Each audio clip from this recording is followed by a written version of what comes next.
WNS Global Services is a wholly owned subsidiary of WNS Holdings Limited, which was incorporated in Jersey Channel Islands. From $100 million in 2004, today the company is a $582 million company, or 2,700 crore rupees.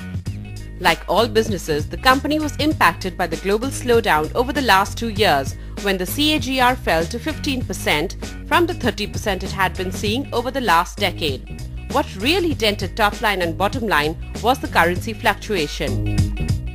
Now, with the global economy slowly picking up, WNS is confident of not only regaining past growth rates but surpassing them. There are no doubts that this number 2 player after Genpact is sure to touch greater heights. But will it be the same if the private equity player Warburg cashes out by exiting the operations? You have to remember that we're fundamentally an investor, and at some point we have to return profits back to our investors. So we're not going to own WNS forever, and we have a fiduciary responsibility to return those profits to our investors when it's appropriate. That said, WNS has been a very successful investment for us. In the last 14 years, WNS has transformed itself to a company providing a whole gamut of back-end services. What makes WNS story unique is that in spite of top-level changes in the management team, its DNA has not changed. Little wonder it is the second largest BPO player in the country. The new CEO, Keshav Murugesh, seems to be raring to go. Veena Krishna caught up with Keshav at the company's headquarters in Vikhroli at Mumbai's eastern suburb to find out what are his new action plan for WNS. Murugesh, the first question that comes to my mind is that this company is not really with the promoter or founder. You have Warburg Pincus, who's a private equity player who has 50% stake and could anytime exit. How does it affect the company, the vision statement of the company, the morale of the employees? Well, it doesn't impact at all, because I think the role of management here is to really create tremendous value. So our focus really is to put the company on a path of high growth, get people motivated behind it, make sure that we are seen in a lot of verticals and a lot of new markets, and really make it a very, very valuable asset for anyone. And who owns the company? How does it matter to anyone? No, but it does matter in terms of, you say there is one promoter founder who has a vision. Even the employees look at it. When you have a change and you have, if tomorrow Warburg Pincus exits, it does make an impact, right? Veena, this is frankly, WNS is a professionally managed company. It has an outstanding board that provides the vision. And if you ask me, no specific stakeholder. You did mention, one shareholder that has close to 50% stake. You should appreciate that in spite of that, they have just one seat on the board. So it's the board that really, provides the vision. And, so as the CEO, I here, along with my team, really deliver on that vision. And our focus really is on growth, growth, and growth. What did you see right and what did you see wrong when you joined WNS in February 2010? Lot of things right, and I continue to see them actually. First of all, a great brand. Great people, fabulous culture, and sitting on top of that, a huge opportunity in the BPO space. And as you've seen recently, NASSCOM also said that BPO growth is going to outstrip IT growth. So all of this together really attracted me. And the only thing that I thought I could introduce after meeting with people and seeing the real assets at WNS is I could probably bring in a little more performance orientation, a little more focus, and much more orientation towards growth themes, new businesses, and creating new models to deliver on that growth. Okay, so what are the challenges of running a BPO today? The challenges are very simple. Obviously, sovereigns are in deep trouble today. There are a number of countries that have borrowed a lot and need to reduce cost. Companies that have traditionally been paranoid about whether they were going to survive the recession or not are getting a little more comfortable now that they have survived, but now realize that they have to cut costs, build efficiencies, and come up with differentiated models. So if you ask me, the challenge really is how quickly will clients take decisions now to outsource or offshore. The second is again internal in terms of how are BPO players and vendors now changing the value proposition. The old model of lift and shift is now over.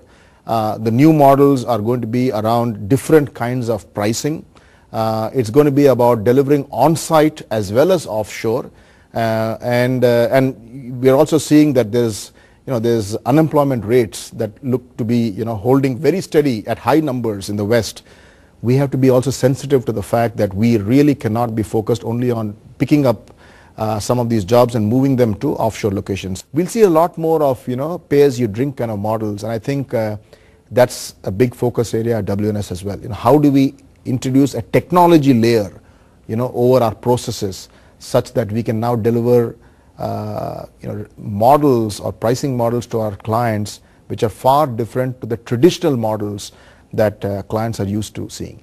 Okay. In your endeavor to be a global company, I think bankers also have great challenges. Mr. Chera, if you can take us to what are the challenges in handling these new age companies? I think we've got to understand that this is a new type of business. It has different requirements, it has different risks, and it therefore has a need for different solutions. And I think that has been a very exciting journey. What has helped us in this endeavor is the fact that HSBC itself has a very large in-house BPO operation.